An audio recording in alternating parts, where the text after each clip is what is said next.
Oi, pessoal. Muito bem-vindos todos vocês.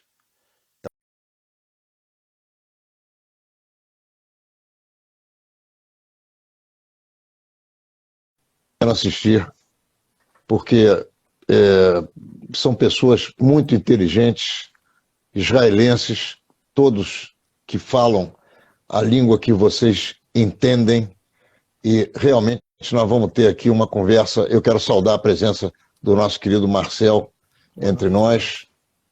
Boa noite. Boa tarde para vocês aqui, boa noite. Maravilha. Meu querido Raski, Olá, Ronaldo. como vai você? Tudo bom? Tudo bem, Marcel também, shalom, shalom. Bem-vindo, Rabino. Muito prazer em ver vocês aqui conosco. O pessoal está entrando. O nosso Tasgal deve estar chegando já já. Não sei onde é que ele anda. Provavelmente está aqui, mas eu não estou conseguindo enxergar. É mais um que a gente vai trazer para o Rio de Janeiro? Olha só, nosso querido Rabino, carioca, rubro-negro. Ele não quer saber negócio de Vasco, da Gama, Botafogo, Fluminense. Não é nada com ele isso aí. Com certeza. Enfim. Se vocês virem aí o Gabriel, vocês me avisem, por favor. Ainda não Tá? entrou, ainda não entrou. Tá, vamos começar a conversar, porque daqui eu não estou conseguindo enxergar. Se vocês enxergarem, me avisem, e aí a gente vai. Eu queria, em primeiro lugar, saudar a presença dos nossos queridos debatedores, o Marcel e o Elial. Elial é rabino, o Marcel é professor de história e guia turístico, muito competente, os dois são competentíssimos. Eu sou um admirador desses dois homens, dois judeus brasileiros, cariocas, e eles vão nos ajudar a compreender uma porção de coisas. Eu acho que o Gabriel entrou agora. Gabriel entrou. O Gabriel, que está chegando, é uruguaio, mas é um jornalista de mão cheia, espetacular. Não tem mais. É mais porque eles ganharam a Copa do Mundo de 50 de nós. Olha ele aí. Gabriel, como vai, querido? Boas noites, boas noites.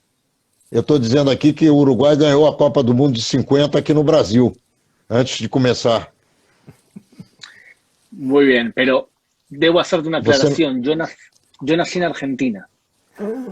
Sim, mas você viveu no Uruguai, não viveu? Exacto. Ele Tá certo. fez aliar em graus, primeiro para o Uruguai. Ele fez, primeiro, o aliado dele foi primeiro para Buenos Aires. Olha, eu quero dizer a vocês três que é uma honra, uma alegria, um prazer enorme poder unir vocês três aqui numa conversa. Vocês se conhecem, vocês são todos pessoas importantes na sociedade israelense e são importantes na minha vida, no meu coração, no meu trabalho. Então, eu quero dizer que vocês têm um fã ardoroso aqui no Rio de Janeiro, que de vez em quando vai a Israel e se encontra com vocês, com muita alegria, com muito prazer, com muito carinho. Vamos começar conversando, e as perguntas são sempre as mesmas para todos vocês. Eu quero pretender fazer o seguinte, se vocês toparem e se a audiência também disser que está bom para ela.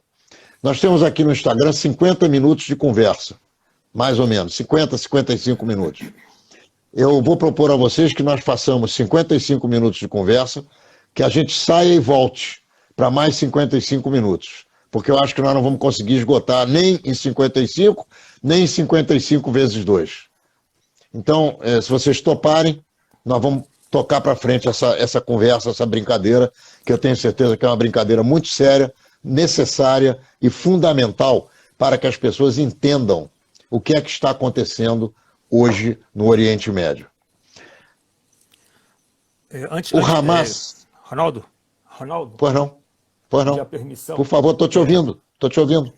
Seria bom, daqui a 30 minutos ou 40 minutos, você reafirmar que a gente vai sair... Vou falar isso várias vezes. Porque as pessoas vão entrando daqui em diante... Várias vezes vou falar isso. Fique tranquilo. Eu vou começar dizendo o seguinte. O Hamas e o Paquistão, parece que são países parecidos, o país Hamas e o Paquistão. Eles foram à ONU, hoje, há algumas horas atrás, e propuseram a abertura de um inquérito para condenar Israel como criminoso de guerra, Estado criminoso de guerra. Eu quero ouvir de vocês três o que é que vocês pensam desse fato, o que significa o Hamas e o que significa o Paquistão em termos de terrorismo internacional. Pode começar Marcel, depois o Rabino e em seguida o nosso querido Gabriel, e depois a gente inverte o sentido na próxima questão. Quem começa, o Rabino? Marcel começa, Rabino eu depois começo? e Gabriel Ok. fecha. Então, primeiro permissão para o Rabino, né? Já que a gente tem uma autoridade legal, vamos pedir permissão para o Rabino e depois para os mais velhos, né? A gente nessa ordem. Mas então vamos por partes. Eu acho que o que não é exatamente igual tratar de Hamas com o Paquistão. Por mais que eles possam ter uma postura frente à ONU ou contra Israel em qualquer outro ambiente, não dá para comparar o Hamas, que não é um governo oficial, não é nem um país oficial, a autoridade palestina é apenas uma autoridade, não governa a autoridade, porque é o Fatah, ele é hoje um governante somente da faixa de Gaza, não da autoridade palestina inteira. Então, não temos como comparar do ponto de vista de soberania, de relação política. O fato de ter em comum uma postura de ir até a ONU e pedir para condenar Israel, primeiro de tudo, que não é nenhuma novidade. Ou seja, Israel na ONU, o papel da ONU com Israel, podemos ficar nostálgicos só em 47, de que aprovou algo em benefício de um Estado judeu. Porque ao longo da história, pelo menos eu não sou, talvez assim, um pesquisador, mas dos últimos 40, 50 anos, eu não me lembro, desde a Guerra do Líbano, de algum momento que a ONU tratou Israel como se fosse um parceiro, um país que tem alguma coisa a somar para as nações do mundo. Pelo contrário, condenam Israel o tempo todo, não é nenhuma novidade.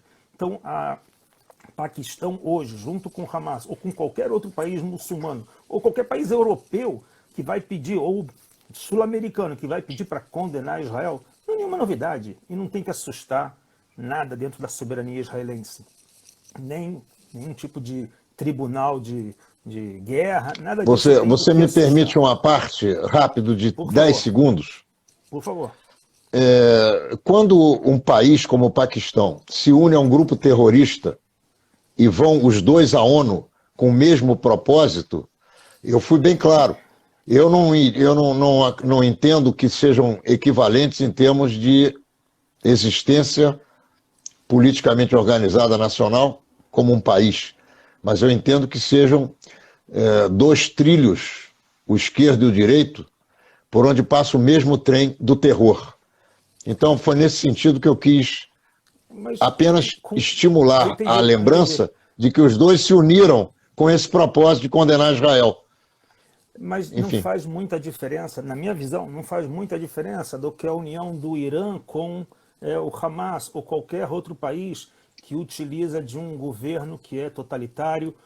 O Paquistão, talvez a única grande força de ser mais um dos países que possui bomba atômica, se é assim que se confirma, isso pode ter um peso, mas para Israel, eu acho que do ponto de vista político, na relação com o resto do mundo ou na postura da representação na ONU, é simplesmente falar, ok, mais uma reclamação.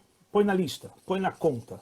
Ou seja, do ponto de vista de Israel, eu acho que não tem que afetar em mais nada, a não ser fazer o que tem que ser feito. Ou seja, mostrar para o mundo todo tipo de ação militar. Hoje em dia, Israel tem tudo documentado, até mesmo, vou dar um exemplo do que passou nessa semana, quem acompanhou nessa semana os programas de televisão israelenses, o tempo todo querem mostrar quem ganhou a batalha, quem ganhou a guerra. Isso é o que passa na cabeça de todos os jornalistas daqui, todos os representantes de governo, quem ganhou a guerra.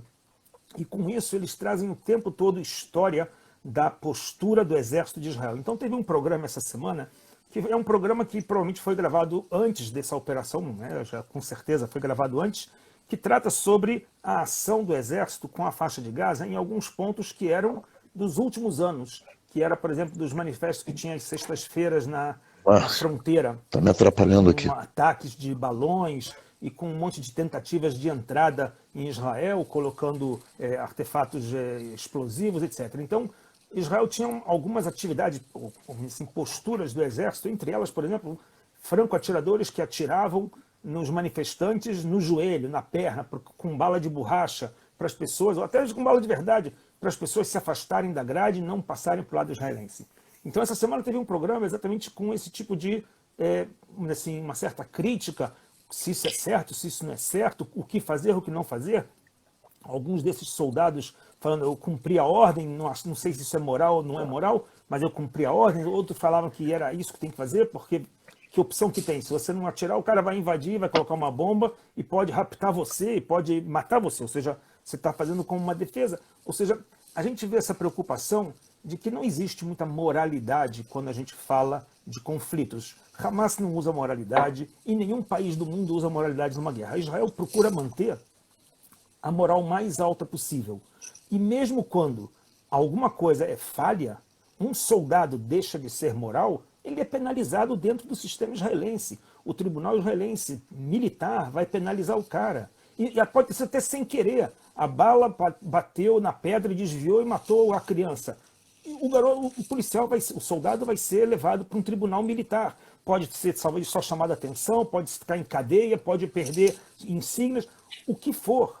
Ou seja, o Estado de Israel e o serviço militar israelense, a administração militar, tem uma autocobrança que o mundo pode falar o que quiser. Ou seja, nós trabalhamos com fatos, não com opiniões. Opiniões todo mundo tem, é igual um umbigo de vedete, cada um vai ter o seu, esse é bonito, esse é feio, sou contra, sou bonito, mas a gente trabalha com fatos.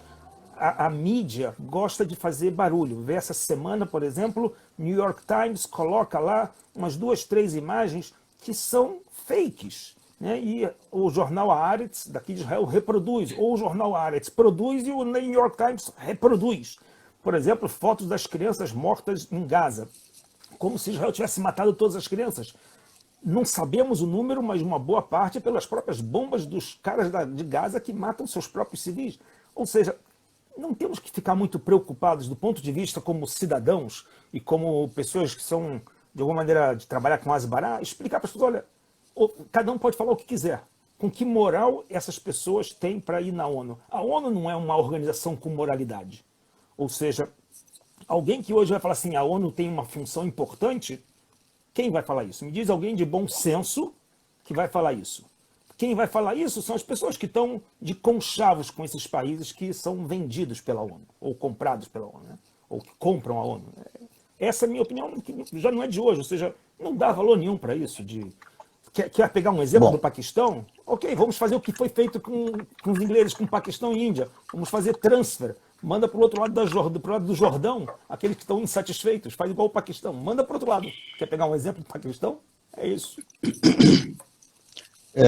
Na verdade, o que acontece? Esse assunto, para nós, vocês israelenses e nós judeus que somos sionistas, não faz a menor diferença. Se condena, se não condena Israel, se a ONU acha isso, acha dessa maneira ou daquela maneira, o problema é da ONU. Agora, o que é ruim é que o antissemitismo existente, ele se serve, ele bebe esse sangue, e com isso ele se reestimula e reinicia. É um restart de um sentimento que está, às vezes, adormecido, às vezes ativo. Quando está adormecido, ele acorda. Quando está ativo, ele como é que eu poderia dizer, se reproduz com força, porque esse tipo de questão acaba servindo de propulsão para esse tipo de sentimento que existe, que a gente conhece e que, infelizmente, nós somos obrigados a assistir, porque não temos muito o que fazer, a não ser o que nós estamos fazendo aqui, que é discutir o assunto. Vamos ouvir o Rabino e logo em seguida o nosso queridíssimo jornalista Ben Tasgal, Gabriel. Fala, meu querido Rabino Elial Haski, de quem eu sou fã inveterado. Adoro assistir suas conversas, aprendo profundamente. Muito obrigado pela sua participação aqui conosco. Ronaldo, obrigado a você pelo convite. Muito bom estar com todos vocês aqui, Marcel, Gabriel, e com toda a audiência. Bom, a gente precisa partir, né, do princípio, né, do começo dessa linha do tempo, né, do que é o Hamas. Muita gente sabe que é um grupo terrorista, mas não sabe bem, né, de quais princípios básicos eles partem, né? Primeiro, em 87, foi criado por 3 sheiks, né, terroristas que desenvolveram a famosa cartilha a partir de Abu Yusuf, que tinha as suas claras, né, regras de aniquilar o Estado de Israel de forma incondicional.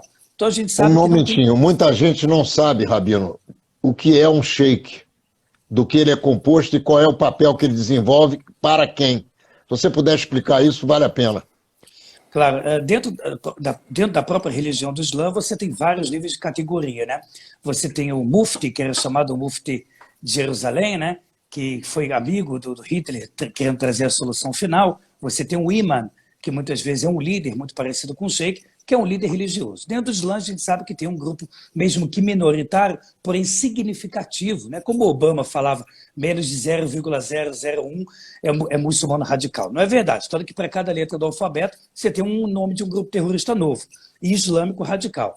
Então a gente sabe que essa galera não está para brincar. Esse pessoal tem uma cartilha muito clara. Abu Yusuf escreveu a cartilha do Hamas em 87 com clareza. Aniquilar o Estado de Israel de forma incondicional. Então, quando vem a galera do Paz e Amor, da Lagoa Rodrigo de Freitas, camiseta branca para jogar pomba branca e dizer que todo mundo se ama, e fica dizendo que a gente tem que tomar um café, por que você não come um falafel lá com a galera? É porque eu tenho que avisar para o pessoal que o falafel vai estar envenenado. Quer dizer, o pessoal precisa entender que não tem como conversar com alguém que quer te matar. Não tem como você conversar com um terrorista. Então, o pressuposto que deveria ser regra é que a gente precisa ter uma cabeça muito coerente, né? A gente não pode tentar lidar com pessoas que não têm o menor escrúpulo, que são pessoas esdrúxulas em todos os sentidos morais e éticos. A gente deveria começar a falar mais grosso, né? Que a gente precisa eliminar terroristas, não conversar com terroristas. Eu acho que todo mundo que tem um certo bom senso, e não é obrigado a pensar igual a mim, entende que essas pessoas não aceitam conversar. E eles só botam o rabo entre as pernas, como a gente viu nesse último conflito de 2021, quando de 50% a 60% dos seus líderes do Hamas e da Jihad foram eliminados. Aí o Ismail Haniyeh, o Mohamed Def, o Sinwar, e todos os que são os 3 chefes atuais do Hamas, começam a ficar com medinho e pedir, por favor, para o Egito para fazer paz. Essa galera só sabe falar essa linguagem. Então, esse pessoal, eles só respeitam o que eles temem. E eles precisam dessa linguagem. Tem um grande justo chamado Rav Mordechai Eliyahu, que em 67, quando a gente reconquistou, graças a Deus, Jerusalém, nossa capital eterna, quando falavam, né, dos radicais dos árabes, de novo, é uma minoria, porém significativa, o Rav Mordechai falava, o nosso erro é tentar falar a linguagem do animal que muitas vezes representa até na Kabbalah o povo judeu, que é o carneiro.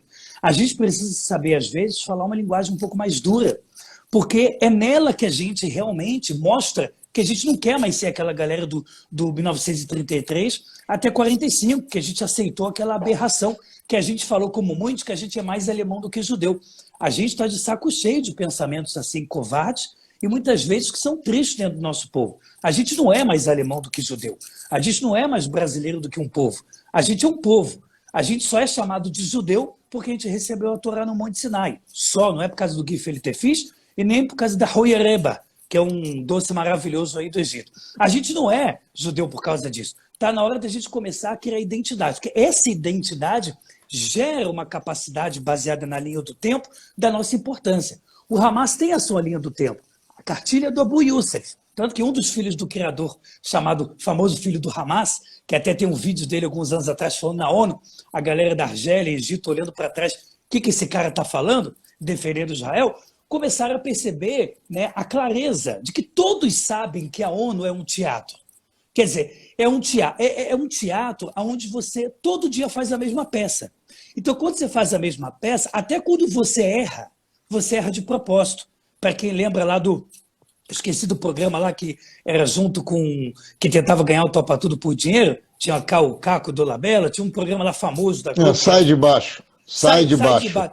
Eu saio de baixo. Quem assistia aquele programa sabe que uma das partes mais engraçadas é quando eles erravam o texto. E muitas vezes aquilo fazia parte do protagonismo. A ONU é isso. A ONU não é só um teatro. Ele é um teatro onde até os erros deles são protagonizados. Então, eu acho que o que você falou, o Marcel falou também é muito importante. A gente precisa encontrar a linha do meio termo entre a manifestação da ONU não importar nem um pouco, como já era dito por um líder israelense nosso, Aum Shmum, a ONU para a gente tem que ser como nada, mas, por outro lado, a gente tem que saber que há uma realimentação entre o antissemitismo e a ONU.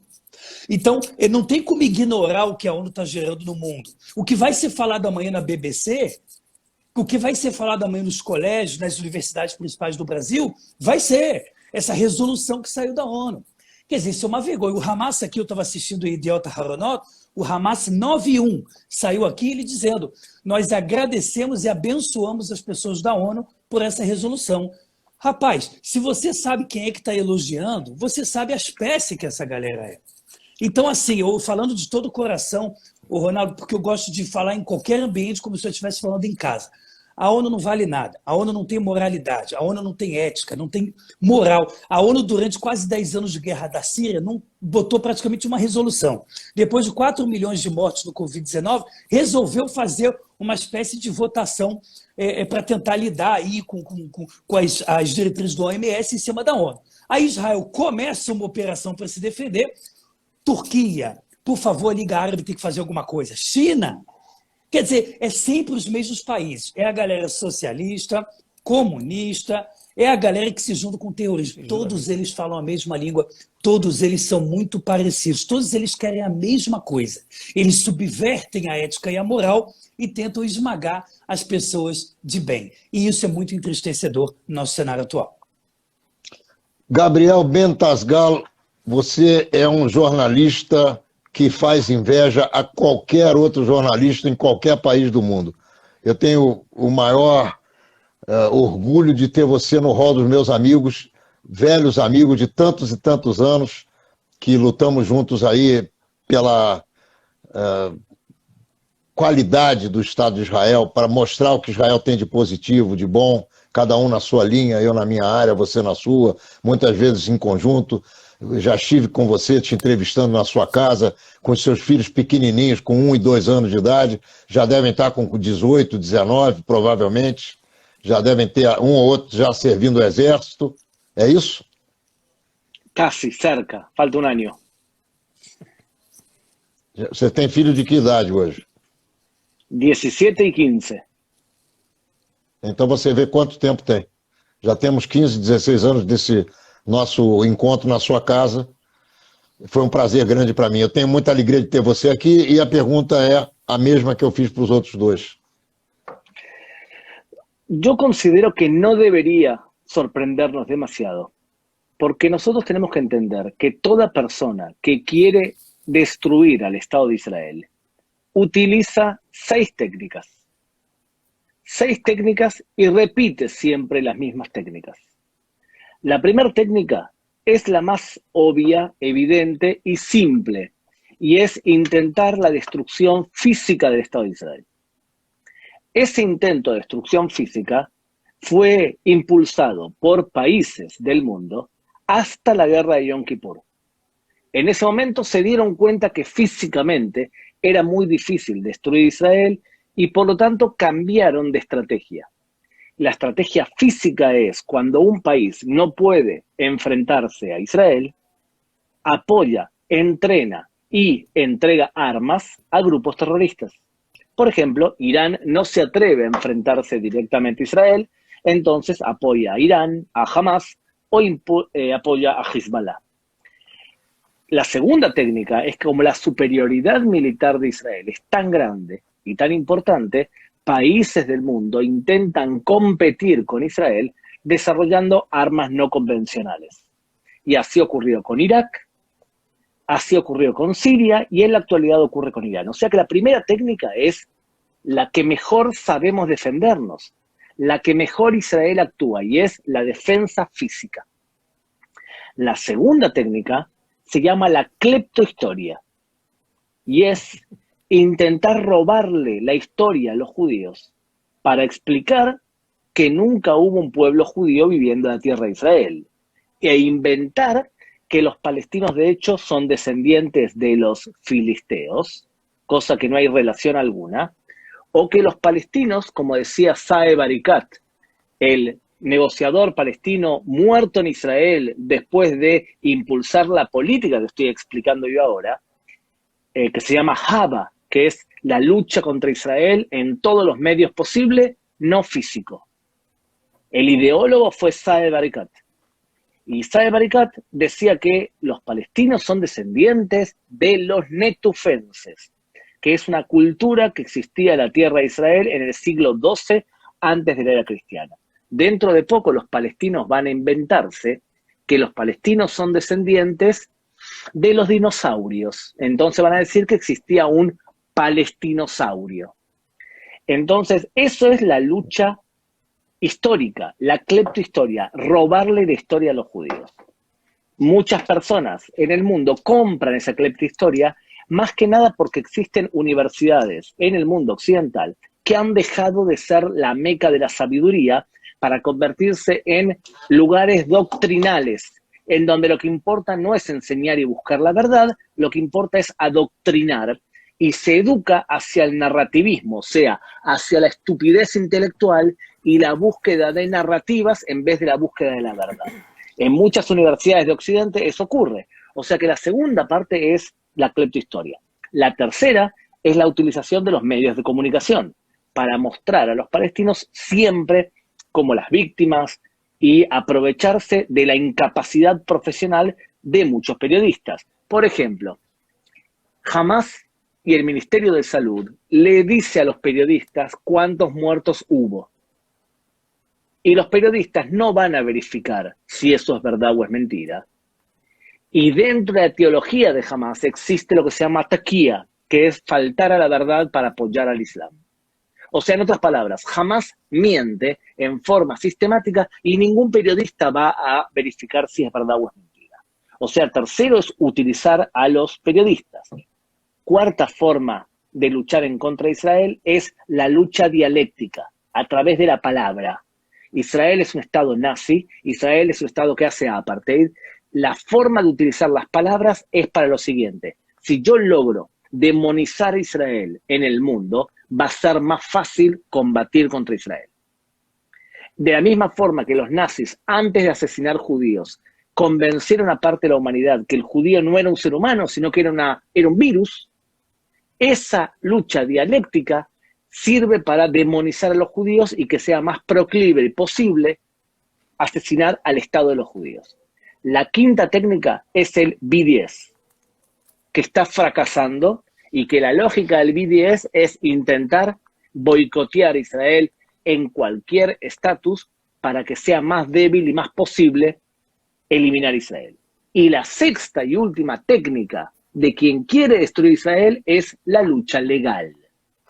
O sea, la lucha en foros internacionales. La Corte Penal Internacional, intentar demandar a los soldados israelíes. En el Consejo de Derechos Humanos de la ONU, que hoy aprobó esta resolución nefasta, que no tiene ninguna fuerza legal, no tiene ninguna importancia legal.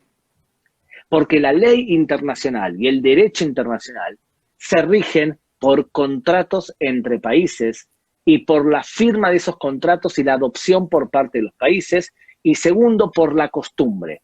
No por lo que diga un grupo de países que la gran mayoría no son democráticos. O sea que la lucha legal no es en la ONU, no es en la Asamblea General de la ONU, no es en el Consejo General de la ONU, sino es sabiendo ley.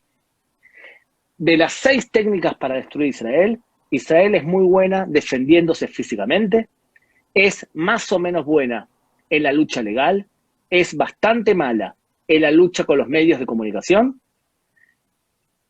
No depende de nosotros la cleptohistoria, porque depende de una corriente internacional de abuso de la verdad, y no somos tan buenos en el resto de los factores. O sea, hay cosas que sabemos hacer bien como israelíes, que es la lucha física, y en las otras somos menos buenos.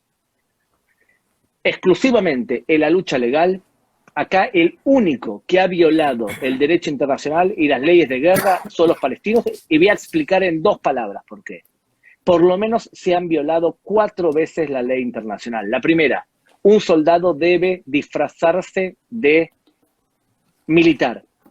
Se llama el principio de diferenciación. Cuando tú eres un civil, tienes que vestirte como un civil. Y un militar se cambia de ropa para que se pueda diferenciar de un civil. Si tú te vistes de civil, pero eres un militar, Tú violas la ley internacional.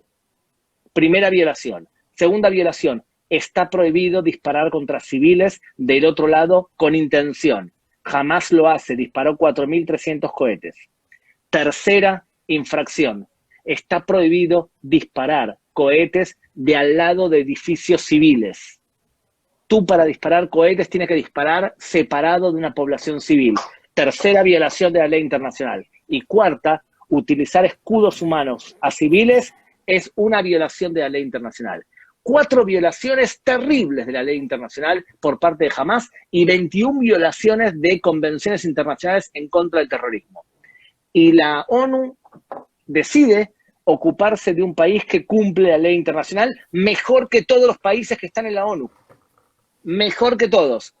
Porque que un país como Venezuela vote en contra de Israel, Israel le puede dar cátedra de cómo violar, de cómo cumplir la ley internacional. Más aún, Israel cumple mucho mejor la ley internacional que Brasil.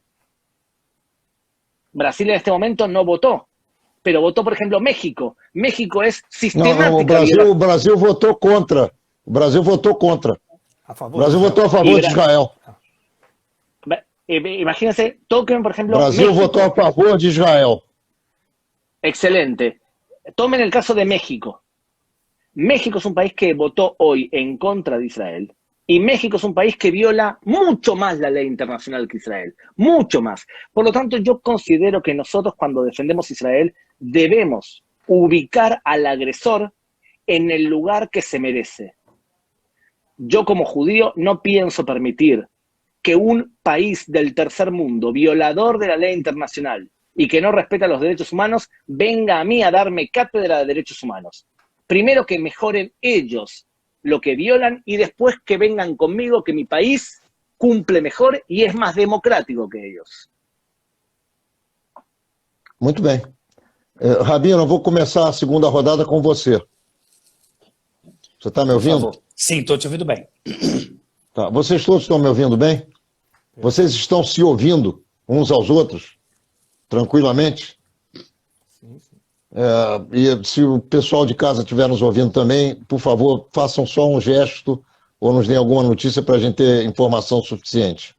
A pergunta é a seguinte: grupos de esquerda, judeus e não judeus, cito judeus como, por exemplo, partidos políticos como Meretz, como movimentos juvenis tipo a Shomer Hatzair, partidos políticos no Brasil como PSOL, PDT, PT e por aí afora. Em outras partes do mundo também, num movimento como se fosse uma orquestra afinada, condenando Israel sistematicamente. Eu pergunto, qual o interesse na sua avaliação, depois na avaliação do Ben Tasgal e na avaliação do Berdichevsky, do Marcel, qual o interesse desse grupo à esquerda de demonizar Israel? O que é que eles ganham com isso? Israel sendo um país... Claro. Só para terminar. Claro. Só para terminar, Rabino. Israel sendo um país com 9 milhões de habitantes, que ocupa uma unha dentro do Oriente Médio e dentre todos os países muçulmanos, que não faz cócega a ninguém, e também uma avaliação sobre, que é o final da sua resposta, sobre as posições do Vaticano sobre Jerusalém. E se Vossa Excelência imagina que vale a pena o judaico-cristão diálogo judaico-cristão. Para onde vai esse diálogo judaico-cristão, na sua opinião? Para a privada, para o lixo ou para a lua? Olha, Ronaldo, primeiramente a gente tem que compreender a mentalidade de judeus que vão mais à esquerda, né? E quando eu falo mais à esquerda, é a galera esquerda raiz, né? A galera que realmente não tem vergonha de participar de grupos juvenis como esse, né? E esses grupos judaicos que apoiam claramente o PSOL, o PCdoB, quer dizer, só essa galera que não reconhece Israel, o PT que botou lá a resistência palestina venceu a guerra, como se para eles realmente não houvesse outro lado a não ser a vitória terrorista contra o Estado Democrático de Israel. Então, a mentalidade desses judeus, na minha humilde opinião, pelo que eu vejo já assim, há muitos anos, com milhares de jovens que vieram a Israel, eu tive o mérito de dar aula, a cabeça é a seguinte, a maior parte deles, eu tenho medo, no fundo, de um dia alguém que não é judeu me comparar com atitudes hitleristas. Eu tenho medo que alguém um dia me compare com atitudes genocidas da qual eu recebi na minha cabeça, por exemplo, numa Europa nazista. Então, pela justificativa, pelo medo de ser comparado ao pior, muitos judeus de esquerda, com boa intenção inicialmente, e depois acaba virando, na maioria, desvio de caráter, essas pessoas precisam pedir desculpas de modo antecipado. Ó, desculpa que eu existo. Desculpa que eu sou judeu. Desculpa que Israel existe. Então, essas pessoas começam assim, eles acreditam que... tem um livro famoso, né, do Stephen Covey, Os 7 Hábitos das Pessoas Altamente Eficazes. Foi o livro considerado entre os 100 mais influentes da história da humanidade moderna. E ele escreve lá, um dos hábitos é compreenda para ser compreendido. Ele fala que parte de um debate vencido é você compreender o âmago da questão do outro lado para ser compreendido. Quando você só quer compreender, mas não quer ser compreendida porque você é fraco. Você mentalmente acredita que quando você se submete a um pensamento alheio, você se vitimizando, as pessoas de alguma forma vão ter pena de você. Até porque nós nunca somos uma história nova. Nós sempre somos uma história oriunda de uma história passada. O judeu foi humilhado no Holocausto e após a partilha, na chamada partilha da Palestina, que eram os jordanianos, né, foi presidida por Oswaldo Aranha. Por poucos votos a gente teve o direito de existir.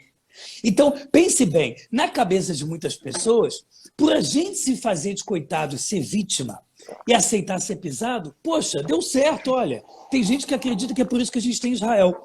Então, a mentalidade de um dia poder ser comparado com um pensamento genocida faz com que eu sempre queira me impor uma compreensão sem a necessidade de querer ser compreendido. Então, a primeira coisa é botar uma coisa bem grande Palestina e dizer eu entendo a sua dor. Daqui a pouco você não fala mais Israel, como a nota do grupo juvenil judaico, entre aspas, Shomer Hatzair, que botou uma nota lá, parecendo a Globo, BBC ou Al Jazeera. Para mim não fez uma diferença. Onde ele colocava uma nota fazendo uma simetria entre Hamas e Israel como se fossem quase iguais. Não queremos o ódio, os dois ali, quer dizer, os dois são muito parecidos, a gente aqui quer a paz de todo mundo, ou seja, a gente é Deus. O comunismo ele tem essa cabeça. Ele tem essa cabeça de ele tentar se apropriar da verdade, né? Se apropriar de todas as virtudes. A partir daí ele tem o direito de julgar. Então, isso é um perigo muito grande. Porque se eu digo para você, eu sou de esquerda hoje em dia no Brasil, automaticamente eu sou um cara legal. Eu sou intelectual que abraço a todos. Se você fala eu sou um cara de direita, você é um cara retrógrado. Mesmo quando você quer manter isso, resguardar a tua pátria. Quando você parte de um pressuposto assim, já começa a coisa de modo descomedido. Então, judeus os dias de esquerda, mesmo com boa intenção, eles têm medo, eles têm muitas vezes vergonha de serem judeus. Eles representam o Karl Marx. Seja judeu em casa, cidadão lá fora. É a emancipação de fora para dentro. Então, quando você é judeu em casa e cidadão lá fora, você vira cidadão fora e dentro. Você não tem mais judeu. Não tem mais. Então, isso representa o motivo dos grupos de esquerda atuais. No final das contas, a gente já sabe. Olha aí como é que as pessoas estão passando vergonha da comunidade judaica nos últimos dias, falando as besteiras que estão falando, comparando o governo brasileiro atual com o nazismo.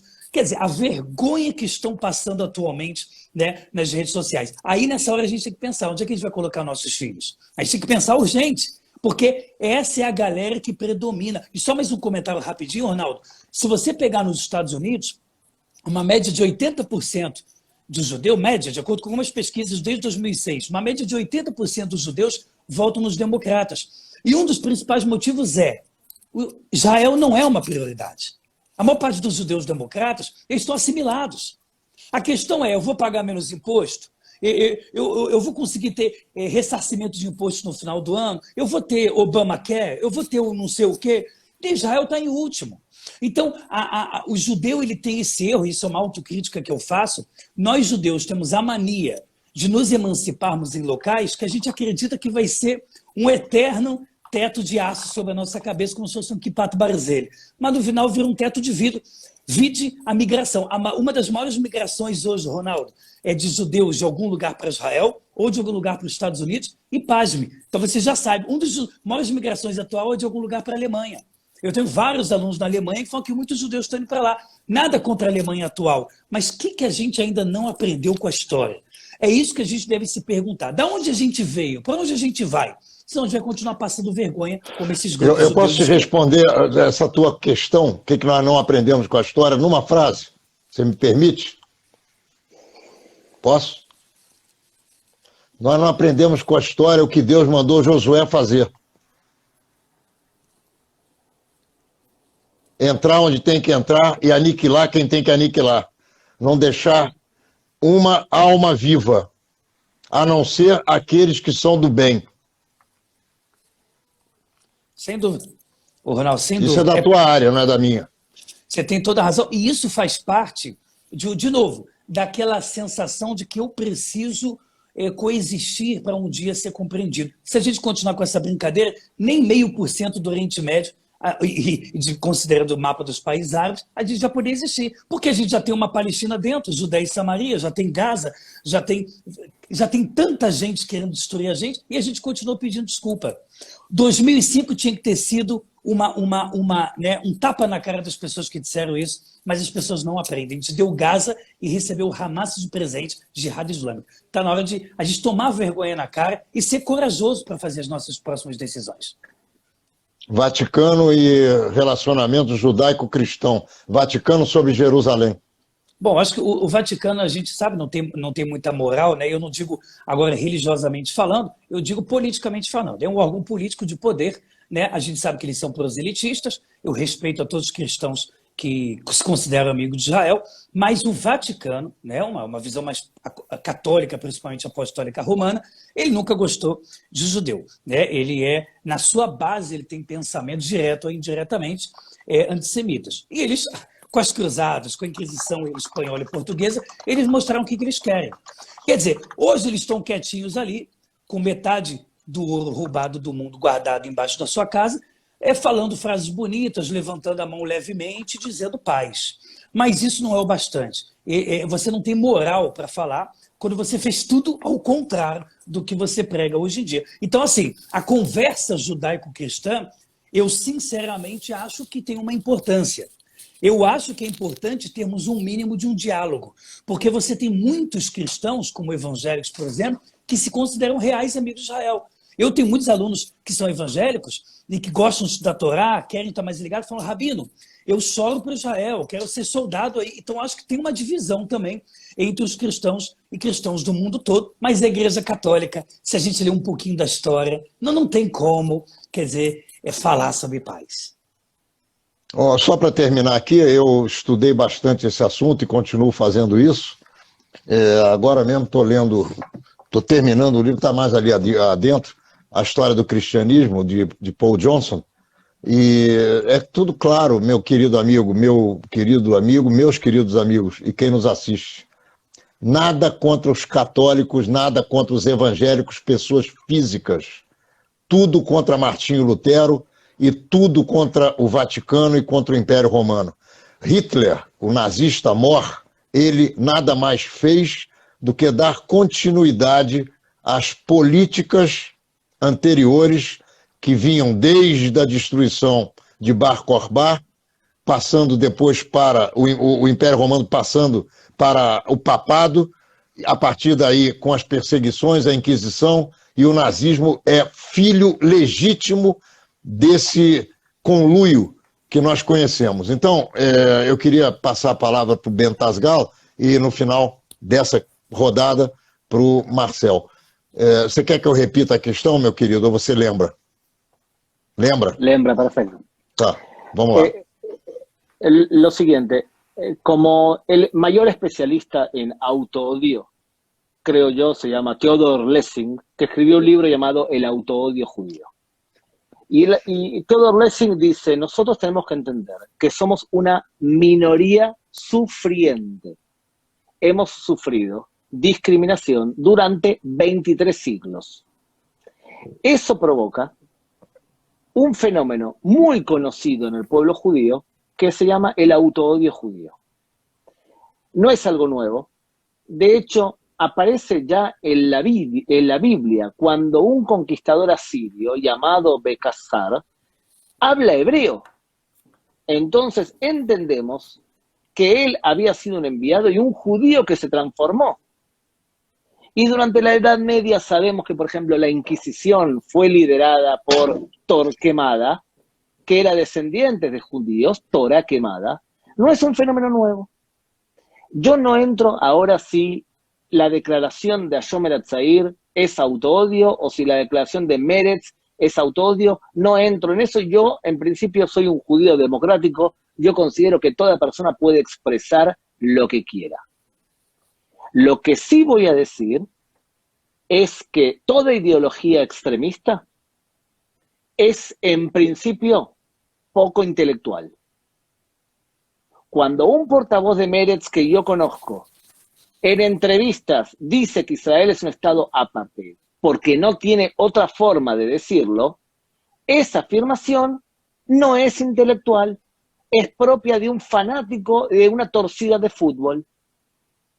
Esta persona no es formada académicamente. Y lo mismo puedo hacer, lo mismo decir sobre otras comparaciones inmorales. Como por ejemplo decir que Israel es un estado nazi o comparar el nazismo a otros fenómenos que no se le acercan. Eso es banalizar la Shoah, banalizar el nazismo y banalizar lo que es, por ejemplo, el apartheid. Porque al decir que Israel es un estado apartheid, tú lo que estás haciendo es faltándole respeto al sufrimiento de las personas de color que realmente sufrieron el apartheid. Porque la comparación es simplemente inmoral. Los palestinos no son ciudadanos israelíes. No hay una ideología de raza como había en la Sudáfrica. No había Batustans. No había tampoco separación de servicios entre los servicios para los judíos y los servicios para los árabes. No existe todo eso. Por lo tanto, la comparación es simplemente una locura. ¿Y por qué es una locura? Porque las personas que son radicales, ya sea de derecha o de izquierda, exageran sus comparaciones para intentar demostrar que su punto tiene razón. Entonces, hacen comparaciones inmorales. Es clásico de una persona de extrema. Las comparaciones inmorales, su fanatismo no intelectual. Entonces, volviendo a el autoodio. Theodor Lessing decía que hay 3 tipos de razones por las cuales una persona desarrolla el autoodio. El primero, él lo llama los censores del universo. O sea, ellos se creen jueces superiores del bien y del mal y critican y discriminan a los que son débiles y que ya hay prejuicios contra ellos. Hay 23 siglos de prejuicio contra los judíos. Por lo tanto, voy a atacar a los que todo el mundo ataca, porque yo soy el juez supremo y yo soy el que digo lo que está bien y lo que está mal. Lo segundo es, Theodor Lessing dice, las víctimas condescendientes. Y las víctimas condescendientes son personas que desarrollan como el niño golpeado, que los padres lo golpean y él desarrolla un sentimiento de si me porto bien, quizás me quieren. Esa psicología justifica si yo exagero el odio hacia Israel y sobre los judíos, quizás me aceptan. Y lo tercero se llama los campeones del mimetismo. O sea, si yo oculto mi judaísmo, es como si tuviese un mono aquí, si lo saco de encima, quizás me dejan avanzar en mi carrera profesional. Entonces, Theodor Lessing explica por qué surge ese fenómeno. No es algo nuevo. Lo que nosotros tenemos que recordar es que una persona puede ser judía y puede ser israelí y a la vez ser imbécil. No hay contradicción. Se puede ser judío y E ser israelí. você agora acabou de estampar uma panela que é cheia, mas que as pessoas não se dão conta. Quem não é judeu imagina que os judeus são muito inteligentes. Não são todos. Somos un pueblo normal. Hay gente inteligente y gente no inteligente. El hecho que una persona te diga, me llamo David Goldschmidt, y para mí Israel es un estado apartheid, a mí no me importa. No estoy discutiendo tu árbol familiar y tu judaísmo. Estoy discutiendo si Israel es un estado apartheid o no. Separar.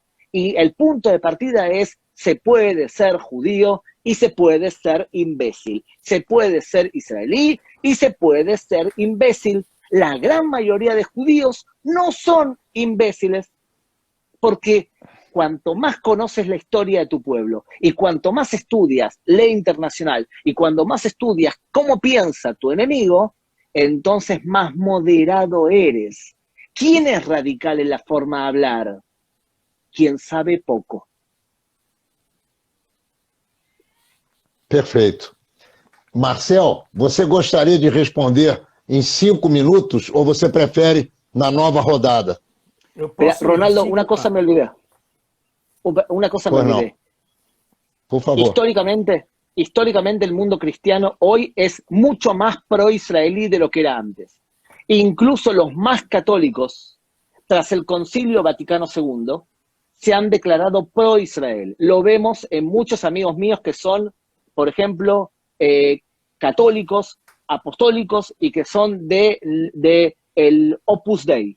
Son muy pro-Israel. Y también tenemos muchos amigos en el mundo evangélico. El mundo evangélico es muy pro-Israel, a pesar que Martín Lutero en sus textos era un terrible antisemita. Martín Lutero era un antisemita, pero las iglesias, buena parte de ellas, se han curado de ese antisemitismo. De todas formas, las dos premisas que sustentan el antisemitismo son la acusación del deicidio y la premisa de la sustitución, que es sustituir a la verdad anterior con la nueva verdad, que es la única verdad.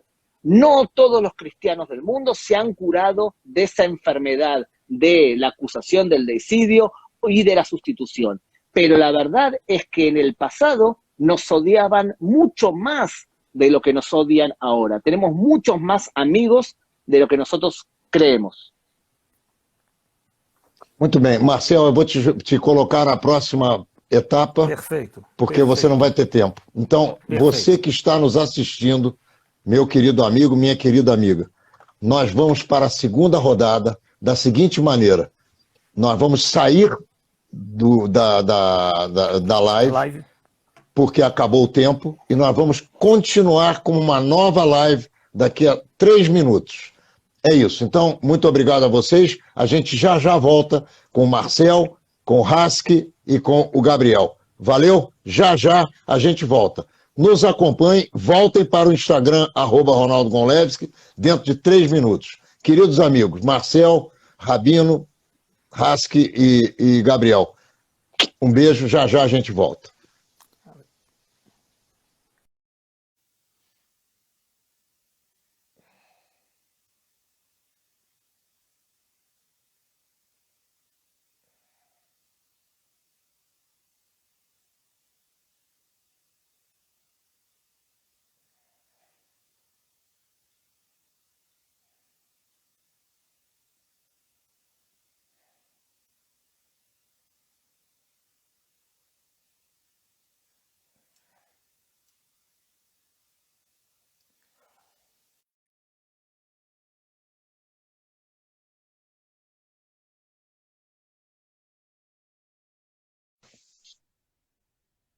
Gabriel, espera só um segundinho para ver se eu consigo colocar o Rabino e Perfeito. o Marcel para dentro. Um segundinho só. Ô, Gabriel, você por acaso tem esse tipo de fone? Sim, tenho. Você pode trocar o teu? Esse Jurássico aqui talvez seja melhor. Eu acho que agora a gente vai conseguir. Só um minutinho para ver se a gente consegue colocar para dentro o nosso queridíssimo Marcel. Marcel está aqui. Consegui. Acho que consegui. Consegui. Graças a Deus. Vamos lá, pessoal. O Rabino está rezando por nós ateus, judeus ateus safados. Aleluia! Pare de sofrer. Vamos lá. Vamos, Marcel. De volta. Vamos lá. Vamos dar só 2 segundinhos para as pessoas voltarem, para elas não perderem a tua resposta. E eu quero dizer a vocês todos, participantes, Marcel, Gabriel e Elial, e também a vocês todos que estão nos assistindo, que essa live ela é histórica e é muito importante porque tantas coisas fundamentais estão sendo explicadas aqui e tantos argumentos você está recebendo para combater o antissemita, o anti-Israel, aquele judeu que tem vergonha de se declarar judeu, porque, de repente, como disse o Gabriel, em função de um grande intelectual que colocou muito claro esse problema da autopiedade judaica, é fundamental que todos nós escutemos isso aqui com muito carinho, porque é uma aula que os 3 estão nos dando para que nós possamos sair às ruas e enfrentar os antissemitas, os anti-Israel e também os judeus, que, como disse o Gabriel Bentasgal, e eu já sei disso há muito tempo, os judeus imbecis. Não são todos, mas são muitos. Marcel, a palavra é sua. Eu vou, antes de repetir o que eu falei, vou aproveitar essa tua deixa do que o Gabriel falou de judeus imbecis. Existe esse tipo de, talvez, imagem que todo judeu é rico e inteligente. Todo judeu é Rothschild e todo judeu é Einstein. Né? E esqueceram de combinar conosco, né? Esqueceram de combinar conosco. Esqueceram de combinar com a gente. Quando eu levo meus clientes para passear, normalmente clientes cristãos, existe essa ideia de que todo judeu é o Einstein e tem a capacidade intelectual tremenda e todo judeu é um Rothschild que tem o seu milhão. Eu estou na busca do segundo milhão, porque o primeiro eu não achei. Então eu estou na busca do segundo, porque o primeiro eu já desisti. Então, na verdade, partindo desse princípio, o ser judeu, como eu falei agora há pouco na nossa início de resposta, ele não é diferente de qualquer ser humano. Quando nasce um judeu, para os paulistas no Einstein, para os cariocas, sei lá, no hospital lá do Andaraí, sei lá, qual é o hospital Copa d'Or, na hora que nasce a criança, e o parteiro lá, o médico e a parteira tirou a criança, não vai dizer aqui tem um intelectual, aqui tem um gênio do Waze ou alguém que vai ganhar um prêmio Nobel. Não vai acontecer isso. Isso não acontece, não é real. Para quem acredita nisso, é fake. O judeu, quando nasce, ele nasce dentro de uma cultura onde um dos mandamentos é que vai vestinamtam levanecha, que o pai vai educar para o filho. Tem que passar a educação que ele recebeu para o filho. Existe uma cultura judaica que promove o conceito de educar para a próxima geração. Mas, indo para respostas das perguntas feitas sobre esquerda e a relação com o cristianismo, tem a ver com isso. Nós não somos diferentes do resto do mundo. Existem, infelizmente, pessoas que não são letradas e educadas para olhar um fato e uma verdade absoluta, porque fatos você não tem como mentir. Opiniões você pode inventar, mas um fato é um fato, está aqui. Mas as pessoas, às vezes, são cegas pelos fatos, não enxergam os fatos, porque o seu coração, o seu impulso para ir atrás de uma ideologia cegam as pessoas de enxergarem os fatos. E ele pode até mesmo, como eu estava respondendo, ser um intelectual. Pessoas podem ter intelectualidade, mas não ter a moralidade de reconhecer os fatos. E eles preferirem o amor à bandeira, o amor do time, a paixão, e fecham os olhos para os fatos, mesmo tendo todos os diplomas acadêmicos. Isso não é somente uma pessoa física, como nações, e a gente falou isso, nações eram assim. O Egito no passado, a Babilônia do passado, a Espanha de 500 anos atrás, né, mais 800 anos atrás, e a Alemanha de 50, 100, de 80, 100 anos atrás, eram culturas que não podemos negar que eles não eram intelectuais. Não podemos falar que eles eram pessoas ignorantes. Não eram. Eram culturas que promoviam e produziam intelectualidade, mas nem por isso produzem moralidade. E esse momento de ver que a esquerda de hoje adota ideias de que temos que tratar todo mundo por igual, eu estava falando que isso não existe. Na visão judaica, existe dualidade desde o momento que o mundo é criado. Adão teve seus filhos Caim e Abel, um matou o outro. E a guerra e o conceito de extermínio sempre vai existir. Vida e morte vai existir, perseguição do bem contra o mal, do mal contra o bem sempre vai existir sempre a dualidade do rico e do pobre. Nunca vamos viver num conceito de paz. A paz no judaísmo é a palavra shalom. Shalom vem da palavra shalem. Shalem é plenitude. A gente só tem plenitude para os paulistas no Butantã, para os cariocas na Vila Rosali. Ou seja, só no cemitério. Lá é um lugar de paz. No mundo vivo é um mundo de desafios. É um mundo de o tempo todo enfrentar esses desafios e como encontrar, pelos nossos ensinamentos educacionais, culturais, como encontrar uma harmonia para vencer o mal. Não que você vai acabar com o mal. O mal não vai acabar nunca. Não vai acabar nunca, seja hoje com a bandeira da Hamas, há 1000 anos atrás com a bandeira de outro povo. Isso nunca vai acabar. Não é novidade que Israel enfrenta problemas de asbará, não é novidade que Israel enfrenta problemas de fake news. O Islã é uma grande fake news. Nunca teve Jerusalém no papel do Islã, Maomé nunca teve em Jerusalém. Muitas fake news históricas, judeus nunca comeram criancinhas ou mataram criancinhas para fazer matzá. Mas isso se propagou, calúnias de sangue, 2000 anos, 1000 anos, e continua se propagando hoje na Al Jazeera. Você chega na semana da Páscoa judaica, e aí você vai encontrar na televisão Al Jazeera a propaganda cristã das calúnias de sangue.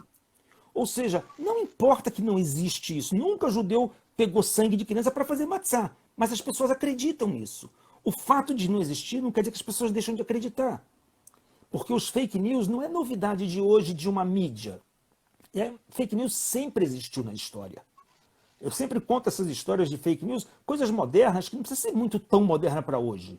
Você tem histórias da Guerra dos 6 Dias, fake news, de uma imagem do Nasser mandando para o rei Hussein de um prédio em Tel Aviv pegando fogo, e as pessoas acreditam na história e entram de gaiato no navio, literalmente.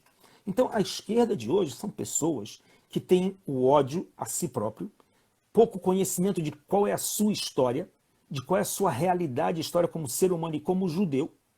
E com isso, esse judeu israelense, ou esse judeu brasileiro, ou americano, ou de qualquer comunidade, que levanta uma bandeira da esquerda para dizer vamos amar a todos, é alguém utópico, que não vive a realidade.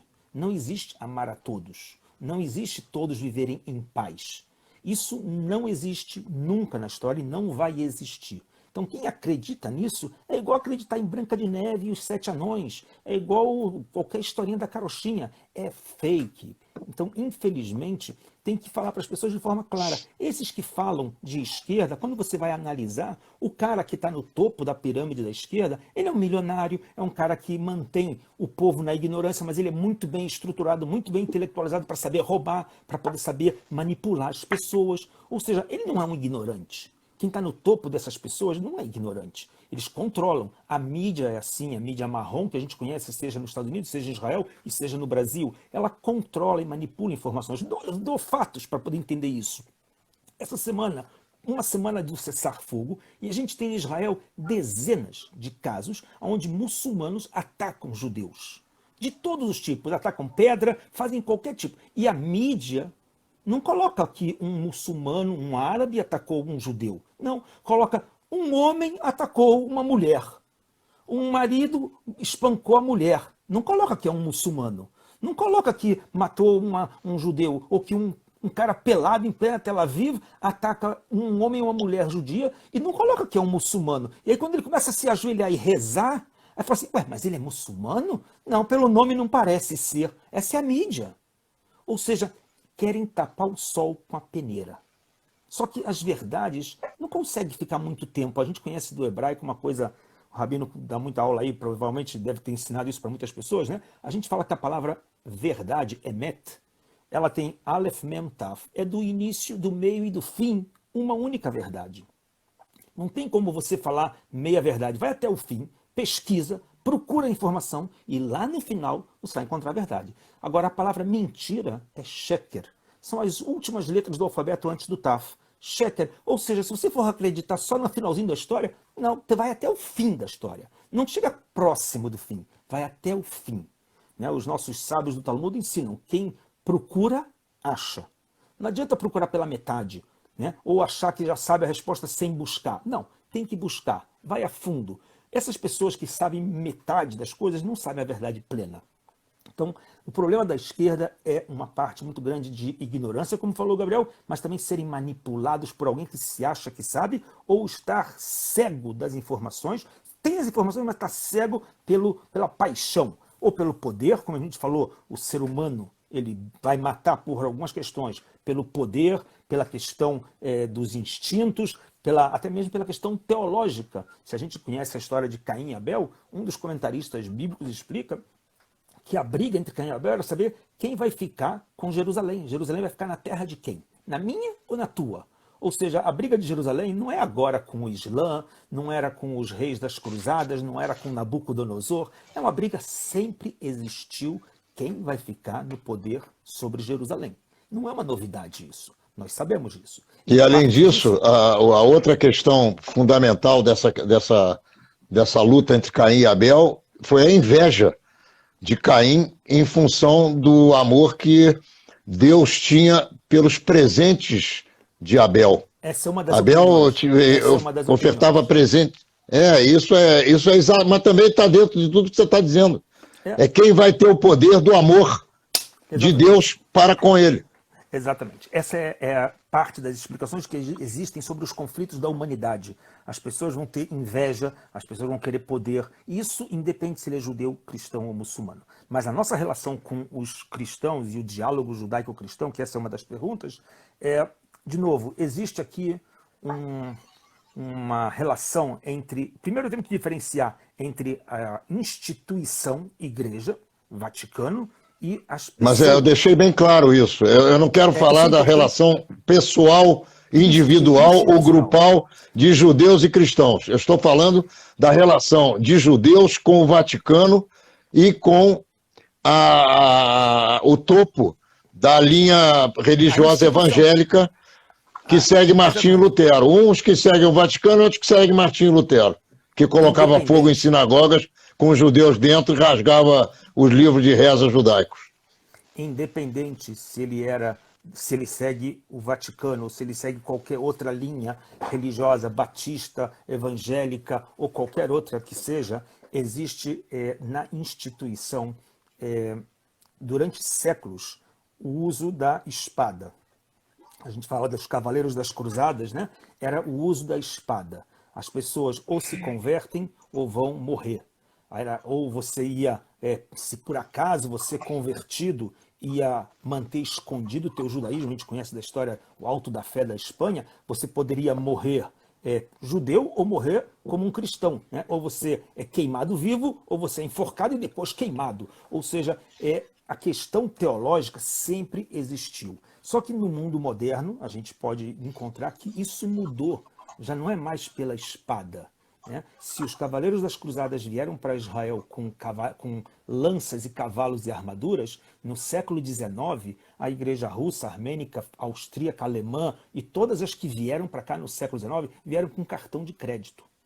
Compraram terras dos turcos e começaram a criar uma civilização na Terra Santa, com uma visão plena, religiosa, do retorno de Jesus. É um programa de Estado. O cristão ele vem pelo incentivo religioso. Existe uma diretriz religiosa. Ou seja, trocaram as armas. Não é mais pela espada, é pelo dinheiro. E até hoje, dentro do Estado de Israel, as instituições das igrejas compram terras com uma visão futura de converter todos os judeus e voltarem a ter o domínio na Terra Santa. Essa é a questão teológica. Não quer dizer que o cristão sabe disso. Muitas vezes não sabe. Não tem ideia de que existe um plano, como os batistas, de converter os judeus. Então, esse tipo de realidade, a gente hoje encontra diálogos. Normalmente, os grupos que sentam para dialogar são os mais moderados ou até mesmo os mais laicos, né? Existem alguns grupos ortodoxos que sim, sentam para conversar com o Vaticano e com líderes religiosos, mas com muitos, vamos dizer assim, muitos cuidados com os pontos nos is, porque realmente existe um conflito teológico. Falar que hoje nosso conflito teológico é só contra o Islã, não é verdade. O Islã é mais um que vê isso como um conflito teológico com Israel. Na verdade, para os judeus é uma coisa interessante. É muito mais próximo o Islã do que o cristianismo, né? Porque a visão cristã é uma visão, por mais que hoje eles são bem... O cristão em si ele é muito mais pró-Israel, mas do ponto de vista teológico, os judeus estão muito mais próximos do Islã, na filosofia, no servir a Deus, no monoteísmo. Então isso é uma coisa muito interessante de enxergar. Mas ambas as partes, cristãos e muçulmanos, na verdade, na visão judaica, é uma evolução. É uma evolução do mundo pagão. Se a gente olhar 2000 anos atrás, o mundo era pagão. As pessoas acreditavam em estátuas, Zeus, Apolo e o que for, Afrodite e todos os tipos de idolatrias. O judaísmo enxerga o cristianismo e o islamismo como uma evolução espiritual. Maimônides fala sobre isso. Ou seja, existe um processo evolutivo de trazer as pessoas a aproximar-se de Deus. E esse é um dos problemas que o mundo da esquerda nega, porque ele se afasta da igreja. O comunismo substituiu o papel de Deus. Ou seja, a esquerda também procura se afastar dos valores morais de todas as religiões. Isso também no cristianismo é igual e no islamismo também é igual. Ou seja, as pessoas que são da esquerda intelectual, de todas as religiões, vão se afastar dos grupos religiosos. Essa é uma das cisões dos partidos muçulmanos de Israel, onde o partido do Ram é mais religioso que a lista Meshutefet. Ou seja, existe uma relação de proximidade entre a religião e a direita. Isso não tem como negar. Então, a nossa relação com os líderes das igrejas é uma relação de tentar encontrar um diálogo, mas não sejamos ingênuos, existem interesses teológicos por trás. Para Israel, hoje, é importante o apoio cristão.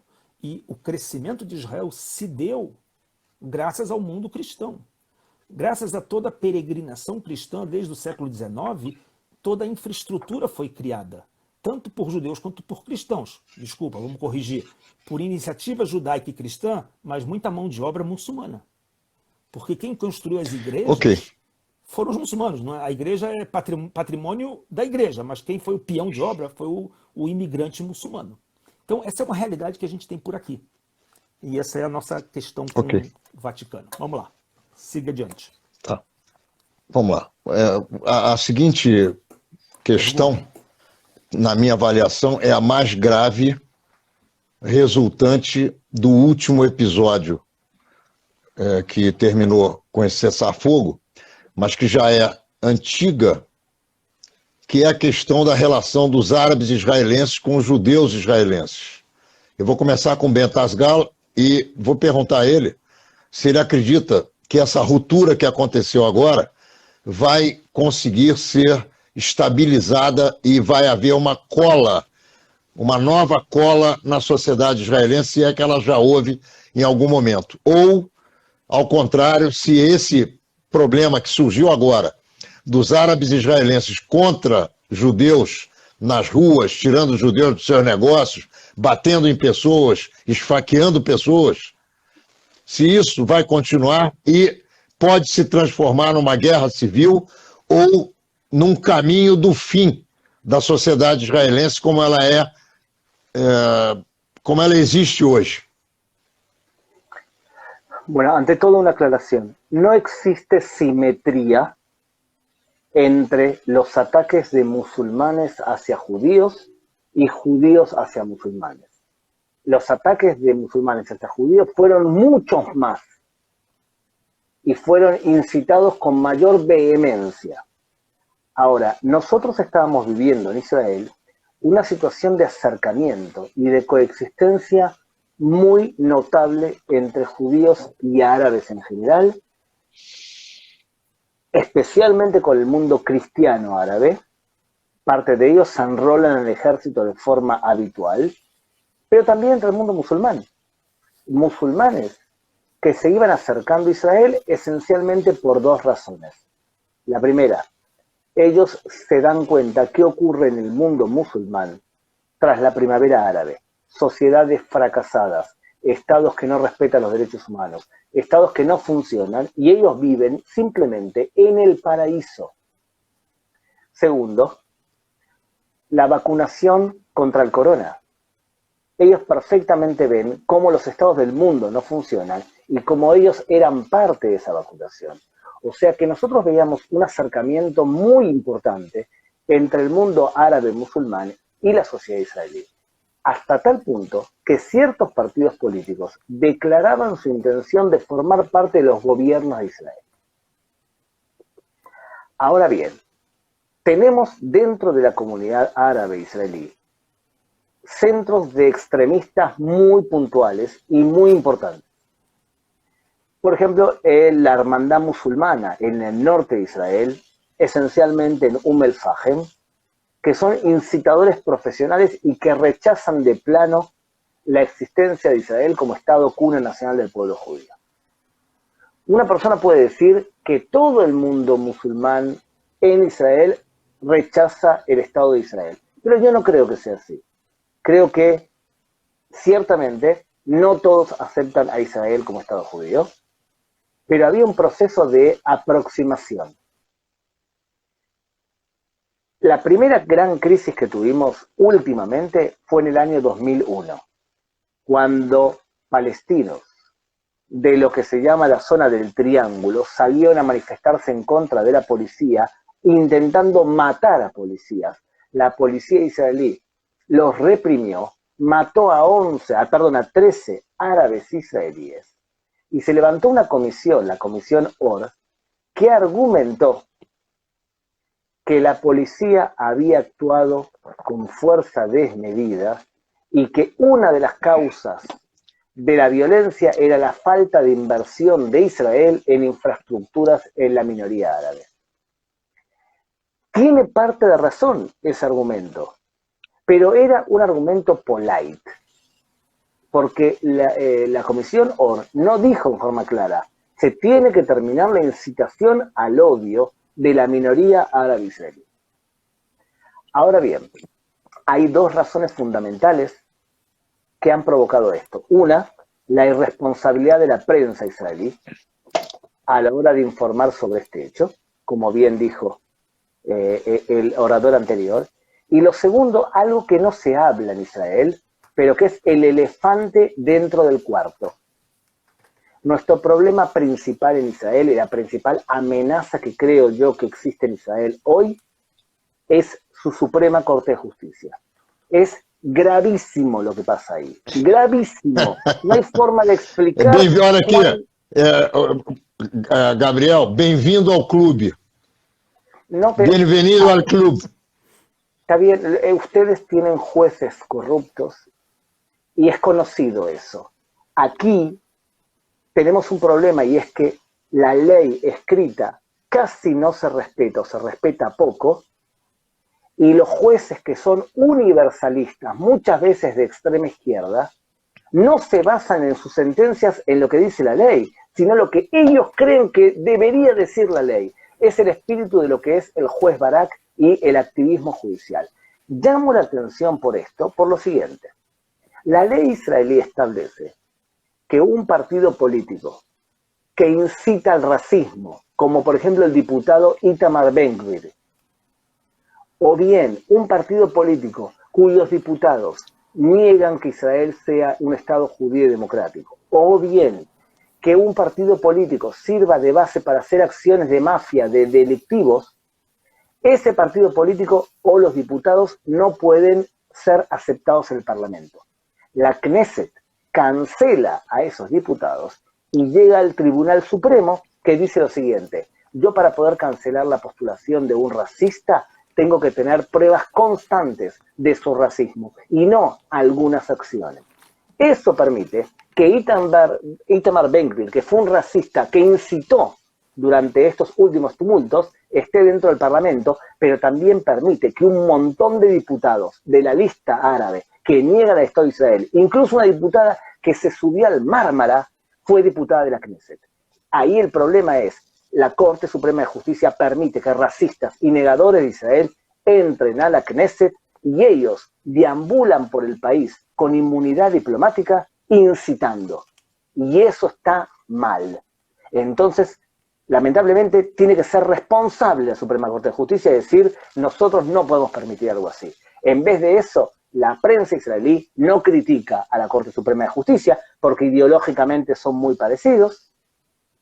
Entonces tenemos el siguiente problema y es que la grieta se ha ampliado. Yo creo que igual confío en que el acercamiento es más fuerte del alejamiento. Y tengo confianza que los árabes de Israel entienden cada vez más que les conviene vivir em Israel. Muito bem. Meu querido Rabino Eliel Hask, a pergunta é a mesma. Qual é, na sua avaliação, o final dessas agressões árabes israelenses a judeus israelenses? E como você enxerga as agressões, eu não perguntei isso ao Gabriel, ele pode voltar e falar sobre isso se ele quiser, logo depois de você, me ocorreu agora, como você enxerga as agressões a judeus pelo mundo afora? Se tem alguma relação as agressões fora de Israel a judeus com as agressões árabes a judeus dentro de Israel?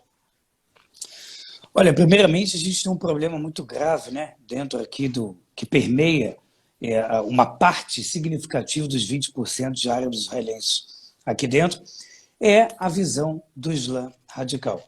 Ou seja, você não consegue retirar essa ruptura dos árabes israelenses para com Medinat Israel, porque o Islã radical é o que promove a maior parte dos pensamentos de vitórias, de conquistas que boa parte dos árabes israelenses sentem que tiveram em Israel. A grande questão é, quando você não constrói a sua história, você precisa derrubar aqueles que fazem história.